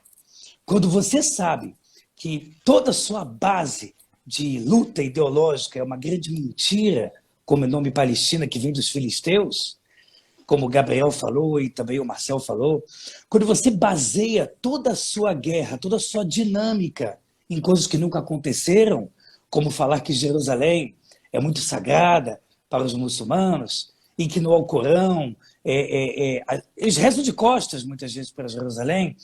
Então, a partir do momento que você tem esse ideal que promove grande parte de uma tentativa de conquistar algo para o árabe israelense, você não consegue chegar em algo além do caos. É igual no Brasil. O sul do Brasil tentou sua independência em guerra. São Paulo tentou sua independência. O carioca não sabe muito bem o que é sua independência de país. E é por isso que muito carioca ele fala, eu não sei o que eu acho do Brasil. Eu lembro muitas vezes no Rio de Janeiro, tanto faz. Tanto faz, tanto fez o que eu acho. Por que muita gente tem esse pensamento no Brasil? Porque as pessoas não têm o sentimento de conquista histórica. O judeu, ele está lotado. Ele é um livro, ele é um livro ambulante de vitórias como povo. Então, a partir de sobrevivência, né? Então, a partir do momento que você tem boa parte dos árabes israelenses que são incutidos nas suas cabeças, que é a intifada, que o Islã radical, que profecias que a Sharia islâmica bate na tecla, aquela mais famosa, que no final dos tempos até a pedra irá dizer, ó muçulmano, há um judeu atrás de você, pegue a sua espada e arranque a sua garganta. Como você consegue trazer uma interpretação moderada, fofa, sobre uma suposta profecia como essa? Então, isso é latente. Isso é jogado de frente para do locutor para a população árabe-israelense como um tapa na cara. Quer dizer, você não vai fazer nada? Então, essa ruptura ela é segurada sempre por um durex muito frágil, que a gente está cansado de ver na história israelense desde 1948 e antes de 1948, com o famoso Mufti de Jerusalém, ali quase que babando, dizendo para Hitler, vamos fazer juntos uma solução final para os judeus. Qual era a desculpa da época? Era o Estado de Israel que nem existia? Então, você sempre precisa incutir uma justificativa moral, porque toda a sua base ela é mentira histórica, uma falta de fatos, né, recorrente e muita imoralidade. Se a gente for para a Torá, a gente fala que Ismael, ele é, antes de tudo, importante, ele é filho de Abraão. De novo, vamos deixar claro aqui, a maior parte dos árabes do mundo, na minha humilde opinião, querem paz, querem viver em paz. Só que você tem governos, como muito bem o Marcel falou, intelectuais, que dominam massas. Então, incutindo ódio, e eles têm um instrumento maravilhoso chamado Islã radical. Vocês nunca vão ouvir falar nos principais jornais notícias que tentam desfragmentar profecias islâmicas. Nunca vão entrar muito em detalhe na Sharia, porque se você faz isso, é guerra perdida para os jornais. Todo mundo sabe que você vai entregar os pontos para as pessoas que têm boa fé e nem sabem o que é o Islã radical. Então, a maior parte dos árabes querem paz. Dentro de Israel, você é incutido o tempo todo pelo Hamas, Fatah, Jihad Islâmica, Irmandade Muçulmana. Toda hora você tem grupos incutindo. E a Torá fala que Ismael, filho de Abraão, uma pessoa que pode ser maravilhosa nesse mundo, mas ele tem uma tendência que se chama Pere Adam. Ele tem uma selvageria que, se ela não for segurada, ela explode. Vide árabes radicais em países muçulmanos, sunitas, xiitas, que quando ficam milionários, eles querem comprar um leão dentro da casa, cromar uma AK-47 a ouro e dar tiro para cima. Isso é muito comum de você ver, de você cromar a casa inteira, privada com ouro, de você pegar 10, 15 mulheres dançando para você com ouro. É a selvageria, é você pegar aquele sentimento visceral e colocar ele ao máximo. Isso é muito perigoso. Essa não é a maioria dos árabes no mundo. Não é. Mas essa minoria, ela é muito significativa, ela é preocupante. A sensação que eu moro em Ashkelon, eu moro no sul de Israel. Eu estou com a parte da minha varanda aqui quebrada por um míssil. Então, eu sei o que é você estar no sul de Israel e ter 30, 35 sirenes por dia. E você vê nos lugares árabes soltando fogos de comemoração com as sirenes, batendo palma. Em Harish, porque no meio da guerra minhas filhas já estavam traumatizadas, minha filha de 9 anos, a gente morou sempre em Jerusalém, ela já estava andando em casa chorando com a mão no ouvido, com medo. A gente foi para Harish, passou o final da guerra, metade para o final, em Harish, no norte, que é envolvida por cidades árabes. Todo o tempo que tocava uma sirene próxima, ou se sabia que em Ramat HaSharon, palmas, fogos, pessoas quebrando carros e coisas no norte. Quer dizer, você vê que é muita gente que pensa assim, essa ruptura é um durex. A intifada sempre é uma possibilidade iminente. E a gente sabe que mesmo nós tentando fazer a nossa parte democrática, multiética, de multicredos, a gente não consegue segurar esse Islã radical, porque com ele você não consegue conversar. Esse é parte do grande erro do parlamento, como o Gabriel comentou, independente de qual ala sejam as pessoas extremistas, mas, infelizmente, né, a gente tem uma maioria ali problemática da lista, né, a Meshutefet, árabe em Israel, que apoia terrorismo, que claramente apoia o Hamas, que fala que todo soldado é um homicida em potencial, que foi o que, inclusive, gerou a guerra em 2014, com nossos 3 jovens sendo mortos, dizendo, não, mas eles eram ou iam fazer exército, então eles são homicidas potenciais, eles têm que ser mortos dentro do parlamento israelense. Então, eu acho que a resposta de judeus que acabam até sendo extremistas, o que é errado, você não pode ir para o extremismo, você não pode ir para a violência nunca, mas essa parte diminuta de judeus que não aguentaram mais, sendo de esquerda, de direita, judeus religiosos, judeus ateus, não importa, é porque eles não sabem mais o que fazer. Eu conheci judeus que saíram de Ashkelon e foram para a cidade de Lod dizer, eu vou ajudar os judeus de lá, moralmente, porque é nossa casa, Israel. Então, quer dizer, eu escutei um colega de Harish dizendo que tem um familiar em Lod dizendo que a polícia não vinha. E os árabes estavam quebrando, tacando fogo em tudo. Então juntou 3, 4 judeus com um pedaço de pau, outro com vassoura, outro com não sei o quê, e foram defender o prédio. Se você tirar uma foto, você vai dizer judeus extremistas. Essa galera está tentando sobreviver dentro da nossa casa Israel. Então, chegou um momento que a gente precisa ser corajoso nas nossas decisões. E eu sonharia, né, com o parlamento, a gente sabe que a Bagatz, o STF aqui, israelense, é um problema muito grave, mas seria um sonho se Israel se unisse e dissesse, olha, a gente precisa de um plebiscito israelense onde as pessoas que dizem claramente, eu sou contra o Estado de Israel, eu quero a destruição de Israel, eu quero a morte de todos os judeus, não podem mais morar nesse país. Eles não podem fazer parte dessa bandeira mais. Porque você só pode conversar com quem você pode ter uma relação interpessoal. Né? O sentimento na vida de ganha-ganha, de sinergia, de compreenda para ser compreendido, de amor ao próximo, ele precisa se embasar no mínimo de relacionamento interpessoal que não está mais existindo no Islã radical. Pare para pensar comigo, todos vocês aqui, amigos e pessoas que estão assistindo. Quantos líderes árabes muçulmanos, quantos? Vamos ver se dá para contar no dedo. Quantos líderes muçulmanos foram às ruas em Israel e disseram não ao Hamas, não ao terrorismo árabe, queremos amar judeus, somos um só israelenses. Quem? Aonde? Quando? Eu com o melhor binóculo, com a melhor tecnologia israelense, não consegui ver um. Então tem. Emirados Árabes teve um sheik famoso, um sunita moderado que apoiou Israel. Tem gente um ou outro, mas você vê que dentro da política, dentro da realidade dos cidadãos árabes israelenses, tem pouca gente se manifestando contra.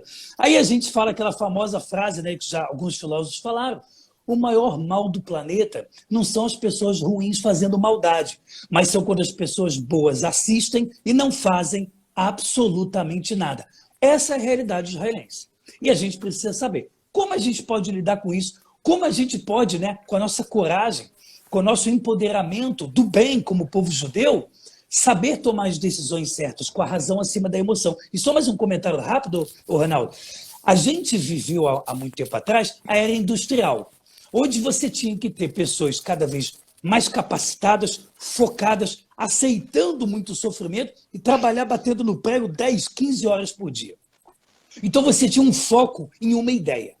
Hoje nós estamos na era da informação, a era do lampejo das percepções emocionais, onde a cada dia, a cada hora, a cada minuto surge uma nova ideologia de uma raiva que você não sabe nem do que você sente, mas você joga contra Israel e os judeus. Então essa é a resposta para a tua pergunta que você falou. Você acha que o ódio árabe terrorista contra Israel está surtindo efeito no mundo? Tá, porque as pessoas estão desgostosas da vida, as pessoas não têm um mínimo de moral e ética, muita gente não tem mais família constituída, não tem um mínimo de espiritualidade, Deus, moral, ética. Então precisamos achar um culpado. E sempre vai ter um culpado que vai estar no primeiro da fila. Eles se chamam judeus. Então é isso que a gente precisa. A gente não pode mais ter pena de nós mesmos. A gente precisa, com amor próprio, colocar a nossa soberania com um pouco de mais força, né, interação dentro do nosso Estado. Gabriel, você quer arrematar a questão com relação à sinergia da ação árabe muçulmana terrorista dentro de Israel com o que acontece fora de Israel, em Nova York, em Londres, nas ruas de Paris, de Marseille, das grandes cidades do mundo, de árabes ou de outros batendo em judeus no meio da rua sem reação? Você quer falar sobre isso? No creo que haya una relación directa, lo que sí creo es que a veces los judíos pensamos que el mundo se curó de su antisemitismo. Simplemente nosotros tuvimos más o menos 70 años de vacaciones, en donde el antisemitismo se calmó un poco, pero ahora es más políticamente correcto que antes volver a manifestarse como antisemita o antisionista, que todos sabemos que es exactamente lo mismo. Hoy salen del armario un montón de antisemitas a volver a manifestarse lo que son.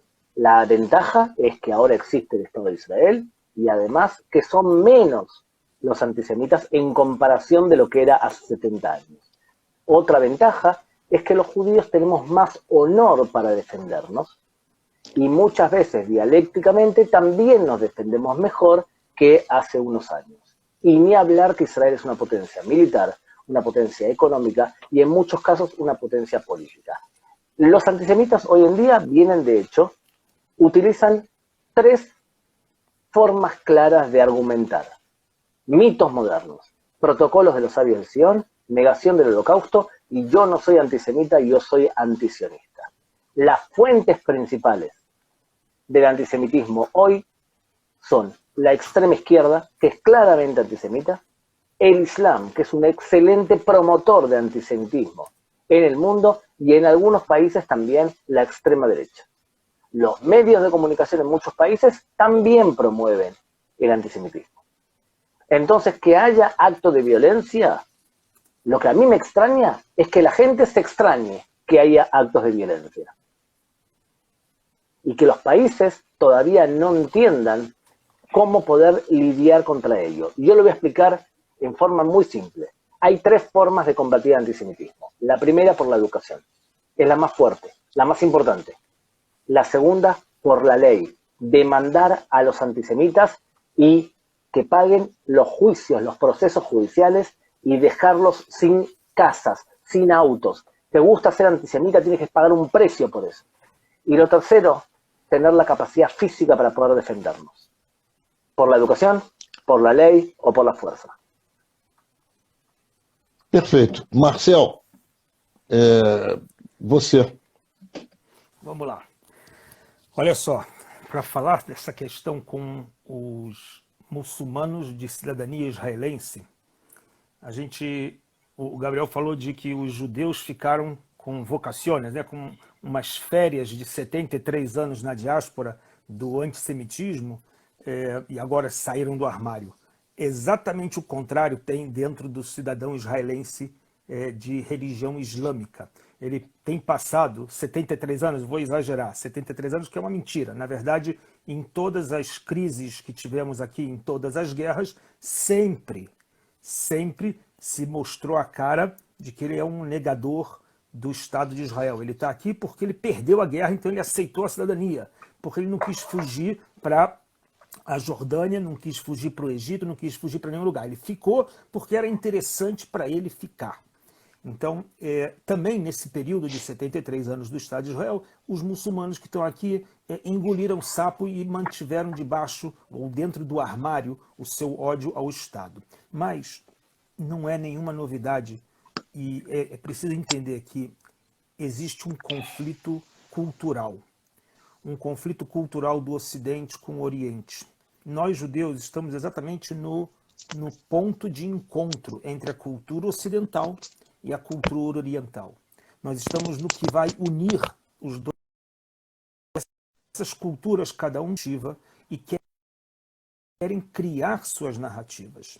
Então, a cultura islâmica, dentro de Israel, cria uma narrativa que o Estado de Israel ficou ausente por uma questão muito simples. Há 300, 400 anos atrás, existia um livro que é chamado A Arte da Guerra. Todo mundo já ouviu falar desse livro da Arte da Guerra? Livro chinês. Sun Tzu. Esse livro, Sun Tzu, fala de uma clareza seguinte. Numa guerra, conheça o seu inimigo.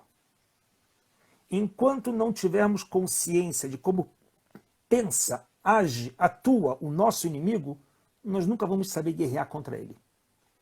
A grande falha dos judeus ao longo da história era achar que não vai acontecer com a gente, o judeu da Alemanha. Isso vai acontecer só com os poloneses, nós somos alemães.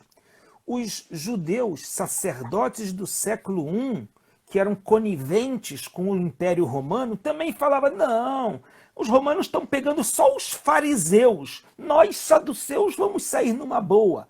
Sempre tiveram esse tipo de... Não vou dar muito conhecimento para o que o inimigo faz. Conheça bem o seu inimigo. Esse é um ponto. enquanto não tivermos consciência de como pensa, como raciocina, como é a forma de pensar e, logicamente, de agir da cultura islâmica, nós nunca vamos saber como enfrentar eles. Historicamente, nunca existiu acordos de paz. Não existe no dicionário islâmico o conceito de acordo de paz. Existe cessar-fogo, que é o tempo suficiente para eu me rearmar e voltar com mais força para te expulsar daqui. Essa é uma consciência que sempre existiu. Os nossos problemas são falhas nossas. Se Ben Gurion, no seu início de carreira como primeiro-ministro, ele traz os terroristas, os Fedaim, lá da região do Egito, da faixa de Gaza, traz eles para Lod, para poder dispersar eles, ou se traz os beduínos do Néguev ou do Sinai para Lod, para dispersar eles e poder criar vamos nos urbanizar como uma dualidade, judeus e coexistência, judeus e muçulmanos. Então o que o Ben Gurion fez, da política dele, a gente vê que não mudou nada. Ele não conhece a cultura islâmica, ele não conhece como funcionam as tribos beduínas. Ele colocou as tribos beduínas em regiões do sul, mescladas, todas elas na mesma área, onde vivem tribos que têm seus chefes de tribo, seus clãs, vivendo na mesma área, onde hoje, na nossa urbanização ocidental, você tem um prefeito. O prefeito vai ser de que tribo? Do meu clã ou do teu clã? E aí você tem no sul de Israel uma guerra entre os beduínos. Um mata o outro.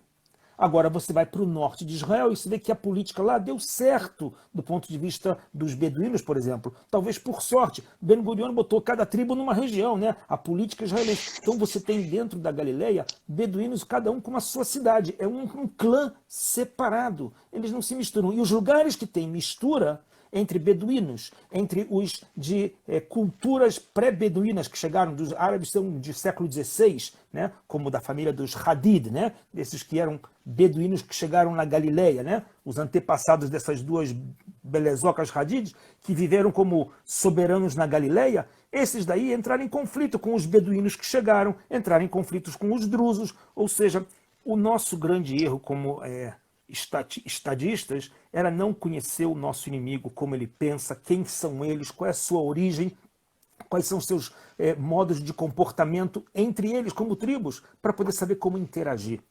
Não podemos impor dentro de Israel aos muçulmanos uma cultura ocidental. Os judeus que vivem da cultura ocidental também viraram os esquerdistas de plantão. Os judeus que vivem somente do me and now, vou viver o meu mundo de agora e só de forma egoísta, esse é o esquerdista de plantão. O judeu é dito como o cara do equilíbrio.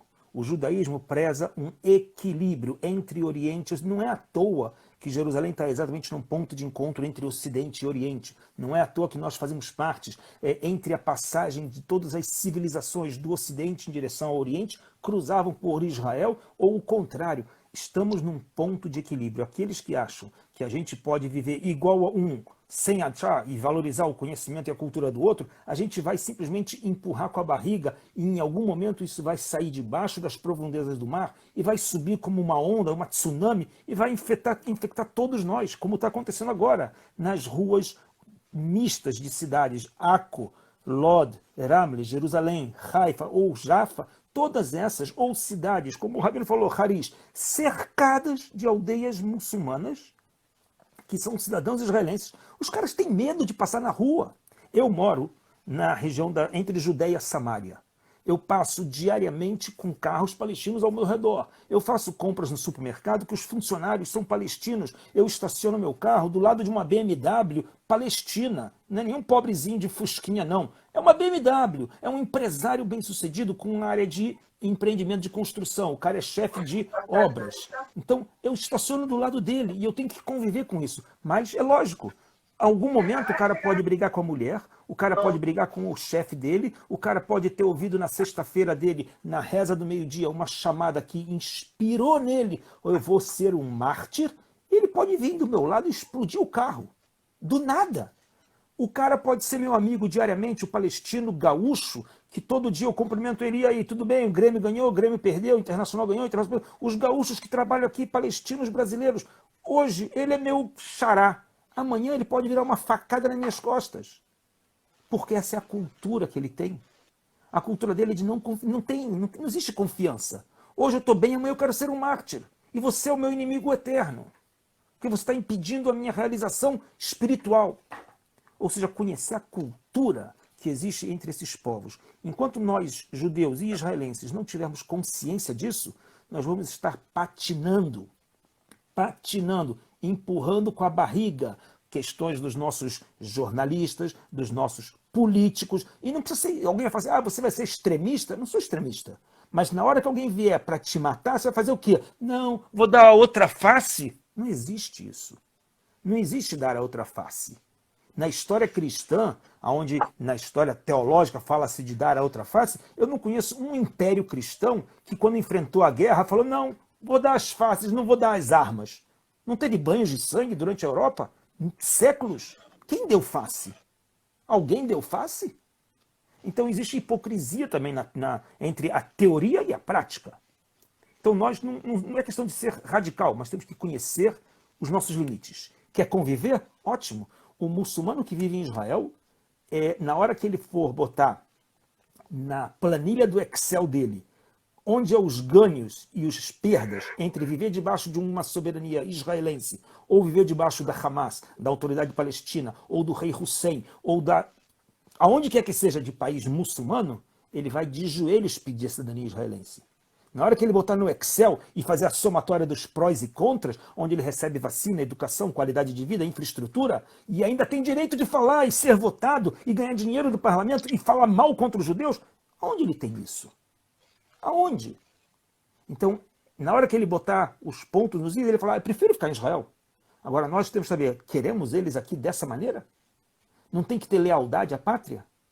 Alguém que queima, hoje eu recebi de novo TikToks, os caras queimando bandeira de Israel. Aqui em Israel é muito comum, as pessoas colocam presa no teu carro a bandeirinha de Israel. Os caras passam, arrancam e queimam a bandeira de Israel. O que você faz com um cara desse? Aonde está o limite do amor à pátria? Ou seja, nós falhamos como Estado. Eu preciso que você arredonde o teu raciocínio, porque nós estamos em cima da hora. Meu raciocínio é, voltemos à mesa redonda e colocamos os pontos no is. O que é de verdade o ser Estado judaico? Somos ou não um Estado judaico? Aceitamos todas as religiões até onde? Até que limite? O Islã é aceito até que ponto? Colocar limites. O mundo tem limites, não é tudo ilimitado. Na hora que a gente souber fazer isso, e o Tribunal, Suprema Corte e políticos souberem colocar os pontos nos is, ok. Você quer viver ilimitado? Atravessa a fronteira, meu amigo. Bem-vindo. Vai para a Asa. Nenhum problema. Lá vive do teu maneira. Certo. Ok. Queridos irmãos, eu queria agradecer a vocês o carinho comigo e a paciência com os nossos companheiros todos, um com os outros com um. Agradecer a todos vocês que estão em casa. E eu quero oferecer 2 minutos a cada um e eu vou avisar que o tempo acabou porque o Instagram interrompe e aí nós perdemos a fala de cada. Então, eu começo com o Gabriel Bentasgal, vamos ao Rabino e depois ao Marcel para ele fechar. 2 minutos cada um para se despedirem e colocando suas considerações finais. Muito obrigado de coração por essa maravilhosa tarde e noite que vocês estão nos proporcionando, com ensinamentos fundamentais para que nós possamos, com a informação correta e com o pensamento voltado para a existência definitiva a todo sempre do povo judeu. Vamos lá, meu querido Gabriel. Ante todo, me voy a despedir después de estas palabras y gracias Marcel, Rad y Ronaldo porque me están reclamando mi familia. Creo que a veces nosotros los judíos perdemos la perspectiva del tiempo y vemos que estamos en guerra o que gente nos odia y nos olvidamos que fácticamente nunca hemos estado mejor que ahora en Israel. Si alguien me dice a mí, ¿quieres vivir en la época del rey Salomón? Con todos mis respetos al más inteligente de los hombres, no me cambio por esa época, me quedo donde estoy. El rey Salomón, con toda su inteligencia, económicamente no era un buen administrador y, entre otras cosas, construyó altares paganos. No fue el perfecto de los perfectos. No me cambio de todas formas. ¿Qué hemos logrado como pueblo judío en Israel? Somos una potencia militar, pero para ser una potencia militar tú tienes que saber construir tus propias armas y también tener la capacidad económica de poder pagar tus propias armas. El Estado de Israel tiene hoy un promedio de ingreso por individuo de $46.000 por año. Y vendemos tecnología que todo el mundo necesita. O sea, somos una potencia tecnológica y además una potencia militar. Muchos países escuchan con respeto lo que dicen nuestros líderes y claramente, a pesar de lo que dice el Consejo de Derechos Humanos de la ONU, somos una potencia política que tenemos influencia a pesar de que somos 9 millones de personas. Y además, creo yo que somos una potencia moral. Cuando usted esté deprimido y piensa que todo el mundo nos odia, no se olvide, nunca hemos estado mejor que ahora y somos potencia en un montón de temas. Si superamos al faraón de Egipto, estoy seguro que vamos a superar al Hamas y a todos los que quieran destruir al pueblo de Israel. Muito obrigado, querido. Belíssimas palavras. Que o faraó do Egito e o Hamas vão para o inferno. Vamos lá, meu querido Rabino Eliel Haskell. Eu não devo nada a ninguém, não tem ninguém aqui atrás de mim me apurrinhando, eu posso falar o que eu quiser. Então vamos em frente. Fala, Rabino. A palavra é sua, 2 minutos.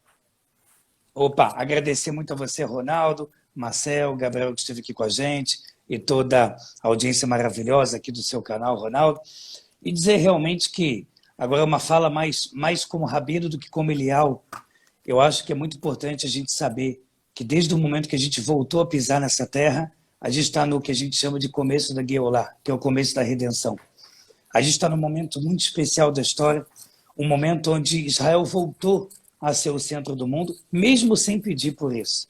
Seja por coisas boas ou por coisas que as pessoas não gostam da gente, que eles consideram não boas, Israel voltou a ser o centro. E a gente sabe exatamente, na barriga de Rivka, o que aconteceu. Quando Yaakov está em cima, Esav está embaixo. Chegou a hora da gente ficar em cima, com a nossa moral, com a nossa ética, com a nossa Torá maravilhosa. Nós não temos essa moral judaica do nada. Nós não aprendemos isso da filosofia alemã. Nós aprendemos isso do nosso judaísmo. Nós somos judeus por causa do judaísmo. Nós não somos judeus por causa da dança que se faz hoje em dia em clubes judaicos, ou gefilte fish, ou não sei o que mais. Nós somos judeus apenas por um motivo, que é o judaísmo, e a gente precisa ter orgulho de ser judeu, a gente precisa ter orgulho do nosso judaísmo e realmente botar para frente logo a vida de Mashiach, para a gente poder ver o Ronaldo aqui em Israel, saindo do Rio de Janeiro, todo mundo junto aqui em Jerusalém, dançando e feliz juntos. Muito obrigado. Muito obrigado a você, querido. Um beijo para você. Marcel, uma frase. Desculpe. Uma frase, somando o que os dois falaram, o que o Gabriel e o que o Rabino falou. Então, Israel se encontra no auge da sua gestão. Pessoas podem falar mal, podem fazer tudo contra o Bibi, etc. Nos últimos 15 anos, o enriquecimento da classe média em 10% quase.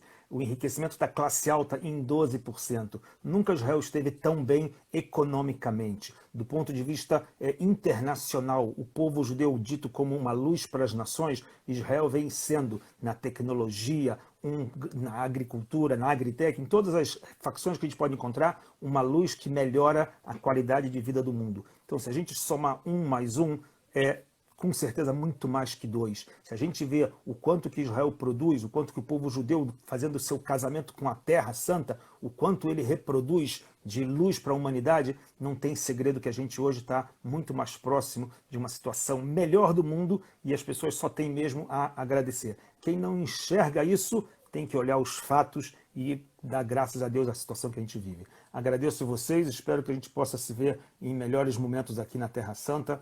Bem-vindos a todos. Uma boa noite. Eu vou propor a vocês uma nova conversa em breve, tá bom? Se Deus quiser. Muito obrigado, um beijo para vocês dois. Fiquem em paz. e que o Hamas, mais uma vez eu digo, vá para o inferno. Amém. E você que está em casa, meu querido amigo, minha querida amiga, muito obrigado também. Até a próxima. Abraços, abraços. Abraço.